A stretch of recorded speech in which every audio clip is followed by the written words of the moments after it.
তারা যেন ওই মাঠে খেলাধুলা না করতে পারে সেই জন্য বিভিন্ন সময় বিভিন্ন কাচের ভাঙ্গা, বোতল ভাঙ্গা এবং কাঁটা দিয়ে বেড়া দিয়ে রাখে। সুপ্রিয় দর্শক, আসসালামু আলাইকুম। জাতীয় দৈনিক সরজমিন বার্তার পক্ষ থেকে আপনাদের স্বাগতম।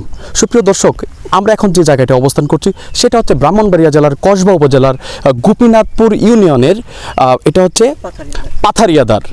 আমরা এখানে একটি অভিযোগ পেয়েছি যে কোমলমতি শিশুরা এবং গ্রামের যে যুবকরা খেলাধুলার জন্য একটি মাঠ রয়েছে, সেই মাঠেই তার পার্শ্ববর্তী কোনো একটি গ্রামের যেটির নাম হচ্ছে মানিককুমুরা, ওই গ্রামের কিছু দুর্বৃত্তরা কিছুদিন পরপরই তারা যেন ওই মাঠে খেলাধুলা না করতে পারে সেই জন্য বিভিন্ন সময় বিভিন্ন কাচের ভাঙ্গা, বোতল ভাঙ্গা এবং কাঁটা দিয়ে বেড়া দিয়ে রাখে, তাদের যেন সেই মাঠে খেলাধুলা পরিচালনা করতে না পারে।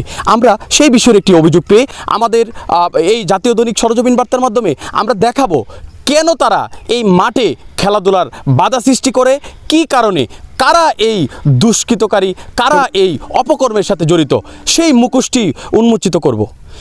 আমাদের গ্রামের ছেলেরা এই মাঠে খেলাধুলা করে। আমাদের পার্শ্ববর্তী গ্রাম মানিককুমুরি কিছুদিন পর পর এই গ্রামে এই কাছের ভাঙ্গা এবং কাঁটা দেওয়া একটা ব্যারিকেড সৃষ্টি করে এবং শান্ত পরিবেশকে অশান্ত করে। গত কিছুদিন আগেও আমাদের মেম্বার মুক্তার হোসেন সেলিম মেম্বার এবং মিজানুর রহমান চেয়ারম্যান সাহেব থেকে একটা ফয়সালা করে দেয় যাতে তারা আর কিছুদিন এই কাটাকুটা না দিতে পারে। কিন্তু দুঃখের বিষয় গতকাল তারা দিনের বেলায় লাঠি ছুটা নিয়ে আসা আবারও আমাদের মাঠের মধ্যে কাচ ভাঙ্গা এবং ব্যারিকেড দিয়ে বেড়া দেয়। আমরা কাটা দিয়ে আমরা এটা সুষ্ঠু বিচার চাই এবং যাতে একটা ভালো অতীত ভবিষ্যতে যাতে তারা এই ধরনের না করতে পারে একটা সুষ্ঠু বিচার চাই আমি। আপনার নাম কি?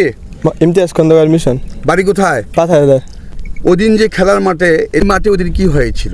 এই মাঠে আমরা খেলতে আসছি, তারপরে মনে করেন যে আমাদের পাশের গ্রামে মানিকামুরি ওরা আপনার দাও লাঠি সুটা নিয়ে ওইদিকে মন কাটা দিয়ে বেড়া দিছে আর কি। আর তারপরে আমরা যাওয়ার পরে নাকি রাত্রে সারা মাঠে কাজ ছিঁড়ে দিছে, বোতল ভাঙ্গা, যাতে না খেলতে পারেন। জি, খেলা নষ্ট করার লেগে, খেলা বন্ধ করার লেগে। এটার জন্য কি চান আপনারা? আমরা সঠিক একটা তদন্ত প্লাস বিচার চাই। কি? মোহাম্মদ মিশাল সরকার অনিক। বাড়ি কোথায়? পাথারিয়াদার। আসলে আমরা খেলাধুলা করি, তারা আমাদের খেলার মধ্যে বাধা সৃষ্টি করছে, মাঠের মধ্যে বোতল ভাঙ্গা এবং কাঁটা দিয়ে রাখছে যাতে আমরা মাঠে খেলতে না পারি।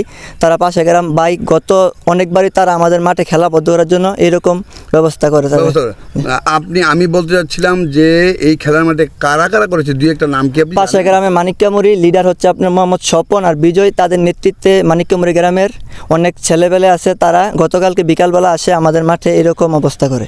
আপনি এখন এটা কি চান? আমরা এটার একটা তদন্ত সুষ্ঠু বিচার চাই, তারা যাতে আর ভবিষ্যতে এরকম কোনো ঘটনা আমাদের মধ্যে না ঘটায়। মোসাম্মদ রোশনা আক্তার। আপনি কি করেন? আমি পাথারিয়াদার সরকারি প্রাথমিক বিদ্যালয়ের একজন শিক্ষক। ওই দিনে ছেলেরা খেলাধুলা করতেছে, মানিককুমুরির ছেলেরা আইসা লাঠি ছুটা নিয়ে তারপরে ওরা কাজ ভাঙ্গা দিয়ে রাখছে যাতে ওরা খেলাধুলা না করতে পারে। এই ব্যাপারে আমি কঠোর শাস্তি ওদের চাই, বিচার চাই। আব্দুল সামাদ খন্দকার। বাড়ি কোথায়? পাথারিয়াদার। এই আমরা যেখানে দাঁড়িয়ে আছি এই জায়গাটার নাম কি? পাথারিয়াদার ফুটবল খেলার মাঠ।